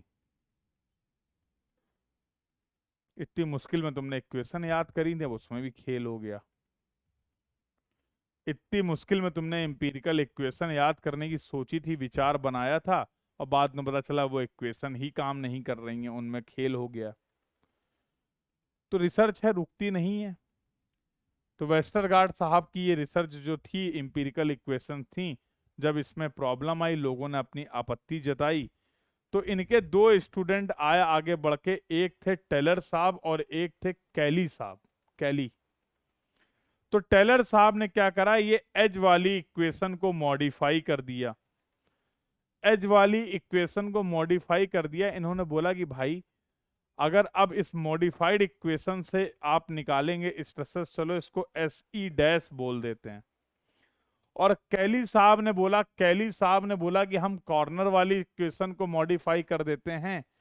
जब इन मॉडिफाई इक्वेशन को देखा गया तो देखा गया कि अब जो था वो ऑर्डर क्या हो गया, परफेक्ट हो गया। तो टोटल 5 इक्वेशन हैं व्हील लोड स्ट्रेस के लिए। अगर आप व्हील लोड स्ट्रेस का मैग्नीट्यूड फाइंड आउट करना चाह रहे हैं तो टोटल 5 इक्वेशन हैं। 3 इक्वेशन जो प्रोवाइड करी थी वेस्टरगार्ड साहब ने, 2 इक्वेशन जो आपके सामने आ गई modified by the Tellers and Kelleys. इन 5 इक्वेशन की हेल्प से अगर आप चाहते हैं कि व्हील लोड स्ट्रेसेस की वैल्यू को, मैग्नीट्यूड को हम लोग फाइंड आउट करें इंटीरियर, एज और कॉर्नर पे, तो अब चाहो तो कर सकते हो। मान लेंगे, कर लोगे? मान लेंगे कि अगर सारी वैल्यूज दी गई हैं, इक्वेशन अगर पता है, तो स्ट्रेसेस का मैग्नीट्यूड कैलकुलेट कर लोगे? मान लें, बताओ। मान लें? नहीं, अगर तुम कहोगे तो ही मानेंगे, ऐसी कोई जबरदस्ती नहीं है। अगर तुम कहोगे तभी मानेंगे, ऐसी कोई जबरदस्ती नहीं है। सभी लोग बताओ, मान लें कि ना मान लें? कि अगर आपको सारे पैरामीटर पता हैं, मॉडिफाई यूज वाला करेंगे ना? हाँ बिल्कुल बिल्कुल, मॉडिफाइड से ही सही रिजल्ट मिलेंगे। तुम्हें कोई यूज नहीं करना, चिंता मत करो, तुम्हें कोई यूज नहीं करना, बट तुम्हें ये मनवाना चाह रहा हूं मैं कि अगर तुम्हारे पास इक्वेशंस हैं, अगर तुम्हारे पास उस इक्वेशंस के सारे पैरामीटर्स की वैल्यू हैं, तो इन इक्वेशन में उनको पुट करके कैलकुलेटर चला के स्ट्रेसेस की वैल्यू को निकाल लोगे, ये मान लें, ये पूछ रहे हैं। ऐसा मान सकते हैं कि नहीं? ऐसा मान सकते हैं कि नहीं? बताओ।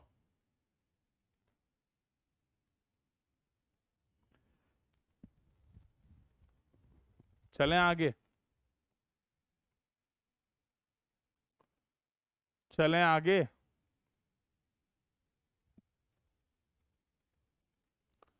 अगला जो डिस्कशन था वो हमारा था एज पर द डिस्कशन। अब हमें बात करनी वार्पिंग स्ट्रेस की। जैसे महान थे हमारे वेस्टरगार्ड साहब, ऐसे ही एक दूसरे महान प्राणी आए जिनका नाम है ब्रैडबरी। अब ये मत पूछना कि इनका नाम ब्रैडबरी क्यों है, ठीक है? तो ऐसे ही एक महान रिसर्च स्कॉलर आए जिनका नाम था ब्रैडबरी। इन्होंने बोला हम भी आपको, इन्होंने बोला कि सर हम भी आपको अपनी कुछ एम्पिरिकल इक्वेशन बताते हैं जिनकी हेल्प से आप वार्पिंग स्ट्रेसेस का मैग्नीट्यूड कैलकुलेट कर सकते हैं। हमने कहा कोई दिक्कत नहीं, बताइए इक्वेशन। साहब ये हैं equation. Warping stresses at interior, warping stresses at edge, warping stresses at corner we can calculate with the help of this empirical equation provided by the Bradbury. तो वार्पिंग स्ट्रेसेस के मैग्नीट्यूड की भी problem खत्म हो गई, warping stresses के magnitude की भी प्रॉब्लम खत्म हो गई। अब रह गए कि बचा फ्रिक्शनल स्ट्रेसेस। अब रह के गए कि बचा फ्रिक्शनल स्ट्रेसेस का मैग्नीट्यूड और फिर इन तीनों का नेचर, ये डिस्कशन बचा। तीन तरीके के स्ट्रेसेस थे जिसमें दो तरीके के स्ट्रेसेस के मैग्नीट्यूड की हम लोगों ने बातचीत कर ली, ठीक है? जिसमें से दो तरीके के मैग्नीट्यूड ऑफ स्ट्रेसेस की हम लोगों ने बातचीत कर ली। यहां तक का डिस्कशन क्लियर है? यहां तक का डिस्कशन क्लियर है? The discussion till now is clear to everyone? चलिए, तो अब अगला जो डिस्कशन होगा वो होगा related to the frictional stresses, और उसको हम लोग करेंगे कल, क्योंकि वो बहुत इंपॉर्टेंट है। फ्रिक्शनल स्ट्रेसेस से ही बेस्ड है आपका अगला डिस्कशन ज्वाइंट। अगर आप फ्रिक्शनल स्ट्रेसेस को अच्छे से समझ गए कि उसके लिए कोई इंपीरिकल इक्वेशन नहीं है, फ्रिक्शनल स्ट्रेसेस का मैग्नीट्यूड फाइंड आउट करने के लिए हमारे पास कोई इंपीरिकल इक्वेशन नहीं है, उसके लिए हम लोग प्रॉपर करेंगे एनालिसिस। और जो एनालिसिस हम लोग फ्रिक्शनल स्ट्रेसेस को कैलकुलेट करने के लिए करेंगे, वही एनालिसिस हमारे लिए यूजफुल होगी। वही एनालिसिस हमारे लिए यूजफुल होगी कब? For the design of joint. Design of joint के लिए डिस्कशन आपका यूजफुल होगा। तो जिसके बारे में हम लोग कल बातचीत करते हैं, और हम लोग समझेंगे इनका नेचर क्या है, इनका क्रिटिकल कॉम्बिनेशन क्या है, और design of joint. All these topics we are going to complete in the tomorrow's class. तो कल की नहीं, ये भी फॉर्मूले याद करने की जरूरत नहीं है शहजादा, बिल्कुल परेशान मत हो। ये भी इंपीरिकल इक्वेशंस हैं जिनको याद करने की जरूरत आपको नहीं है। तो कल आपकी जो क्लास होगी वो 7 PM पे स्टार्ट होगी। तो एक ही क्लास को प्लान करते हैं, और इसको थोड़ा सा अगर एक्सटेंड कर लेंगे अगर रिक्वायर्ड होगा, ठीक है? अगर रिक्वायर्ड होगा तो इसको थोड़ा सा एक्सटेंड कर लेंगे, अदरवाइज 7 से 9 की क्लास आपको एक शेड्यूल्ड मिलेगी, ठीक है? ठीक है, ठीक है निशांत, कुछ चीजें अगर नहीं क्लियर हो पाई हैं तो अलग से भी डिस्कस कर सकते हो बेटा, कुछ चीजें अलग से भी डिस्कस कर सकते हो, चिंता मत करो। होगा, कुछ भी कर लें, कुछ भी कर लें, कितना भी कोशिश कर लें, एक दो टॉपिक ऐसे होते हैं। कब मानोगे मेरी इस बात को?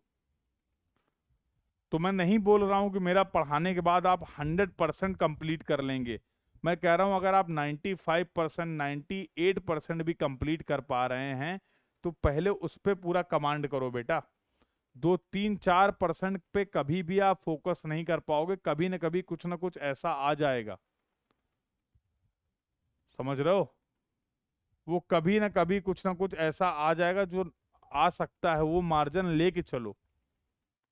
तो डोंट गेट पैनिक फॉर दो सिचुएशन। कंटिन्यूअसली मैं देख रहा हूं आ जाती हैं ऐसी चीजें, कभी कभी कुछ out of the box discussion आ जाता है। तो अब उसके एक क्वेश्चन के पीछे हम लोग ये नहीं कि अब उसको 4 घंटे एनालिसिस कर रहे हैं, नहीं रिक्वायर्ड है। आएगा ऐसा सवाल तो छोड़ देंगे, और मेरे लिए थोड़ा आएगा, समझ रहे हो बात को? कोई आउट ऑफ द बॉक्स सवाल अगर आता है इतना पढ़ने के बाद भी, तो सिर्फ मेरे लिए थोड़ा आएगा, और ऐसा आ सकता है, इसमें कहीं कोई डाउट नहीं है। ऐसा सवाल आपका कभी भी किसी भी एग्जाम में आ सकता है, और इवन मैं बोलता हूं आता है। ठीक है, तो Poisson's ratio, Poisson's ratio distribution, इनके जिसको भी दिक्कत आ रही है उनको मैंने बता दिया बेटा। आप एक बार मैथ के प्रोबेबिलिटी वाले कंसेप्ट को कवर कर लीजिए। प्रॉब्लम यहाँ पर पॉइजन्स रेशियो हाईवे में नहीं है, नॉर्मल डिस्ट्रीब्यूशन हाईवे में प्रॉब्लम नहीं है। प्रॉब्लम ये है कि वो फंक्शंस क्लियर नहीं है, और हम लोग अब उन फंक्शंस को बहुत डिटेल में डिस्कस नहीं कर सकते हैं यहाँ पे, ये प्रॉब्लम है, लिमिटेशन है मेरी, समझो। तो यहाँ पर मैंने एक छोटा सा एजम्पशन ये लिया है कि आपको प्रोबेबिलिटी के बारे में मैथ में पता है, उसके बेसिस पे मैंने उस टॉपिक को एक्सप्लेन किया है। तो जिनको भी दिक्कत आ रही, थोड़ा सा टाइम निकाल के आप एक बार प्रोबेबिलिटी वाले कंसेप्ट्स को मैथ से कवर कर लीजिए। एक भी सवाल लगाने में आपको कहीं कोई दिक्कत नहीं आएगी हाईवे का। ठीक है, तो ये मैं बार बार हर क्लास में आपको बता रहा हूँ, व्हीकल अराइवल मॉडल का जो भी आपके प्रोबेबिलिटी डिस्ट्रीब्यूशन फंक्शन है, नॉर्मल डिस्ट्रीब्यूशन फंक्शन है, इसके लिए मैथ थोड़ी सी पढ़नी पड़ेगी टाइम निकाल के यार, इसका कोई शॉर्टकट नहीं। उन्हीं फंक्शंस को यहाँ पर हम लोग यूज करके अपने हाईवे के प्रॉब्लम को सॉल्व कर सकते हैं। ठीक है, तो कुछ चीजें रहेंगी, उसके लिए इतना परेशान मत हो, पहले फोकस करो जो चीजें बताई हैं, पहले जो चीजें हम लोगों ने कवर की हैं उस पर फोकस करो। 2-4-5% वेरिएशन रहेगा, और ये प्रैक्टिकल है, ये प्रैक्टिकल है, यकीन मानो। और ऐसा नहीं कि इस सब्जेक्ट में ही है, हर सब्जेक्ट में आपके साथ ऐसा होता है। अगर आपने अच्छे से पढ़ा होगा तो आप इस बात को रिलेट कर पाएंगे। ठीक है, तो हो सकता है कि एक दो टॉपिक के लिए थोड़ा सा आपको एक्सप्लोर करना पड़े, तो आप कर सकते हैं एट योर ओन, कोई रिस्ट्रिक्शन नहीं है मेरे साइड से। इवन मैं ये भी बोल रहा हूँ कि कुछ भी आप एक्सप्लोर करते हैं, कहीं पे भी आपको दिक्कत आती है, you all can connect with me. आप मेरे से कनेक्ट भी कर सकते हैं, मेरे से डिस्कस भी कर सकते हैं, मेरे से पूछ भी सकते हैं, उसमें कहीं कोई रिस्ट्रिक्शन नहीं है। ठीक है, तो थोड़ा सा कैलकुलेटिव और थोड़ा सा लिमिटेड हमें रहना पड़ता है कि किस चीज में कितना डिस्कशन किया जाए।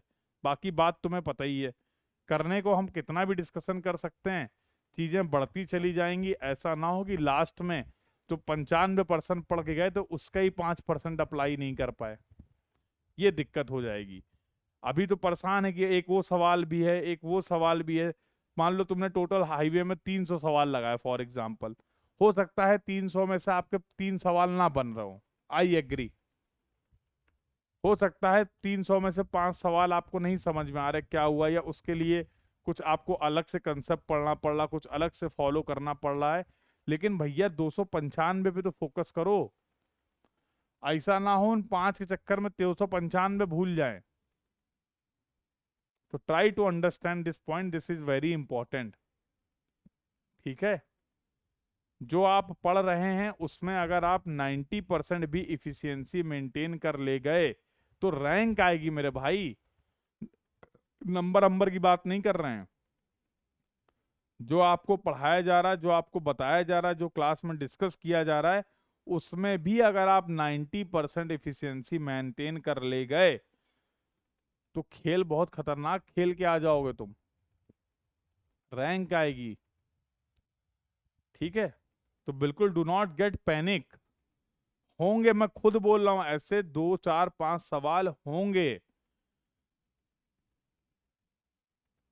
बट अब उनके लिए हम ये नहीं कि बहुत सारा कुछ ऐड ऑन कर दें, नहीं लग रही जरूरत यार। अब कभी एक बार पूछ लिया ठीक है, बहुत फ्रिक्वेंट पूछेगा तो डिस्कस करेंगे, उसको ऐड ऑन करेंगे। और जितना बेसिक से काम चल जाता है, अगर कोई नया जोन जोन है, नया कोई एरिया है, तो उसका बेसिक जरूर डिस्कस करेंगे आपके साथ। ठीक है, तो चिंता नहीं करनी। मिलते हैं बेटा कल फॉर द फर्दर डिस्कशन। और tomorrow, yes, we are going to successfully complete this course by tomorrow. तो कल हम लोग स्ट्रेस एनालिसिस वाले पार्ट को कंप्लीट करके आगे मूव कर जाएंगे। आगे मूव कर जाएंगे कहाँ पर? डिजाइन ऑफ जॉइंट के बारे में। चैट बॉक्स को लाल कर दो और थोड़ी सी एनर्जी को ट्रांसफर कर दो। मिलते हैं कल for the further discussion. Thank you everyone, keep learning. Thank you.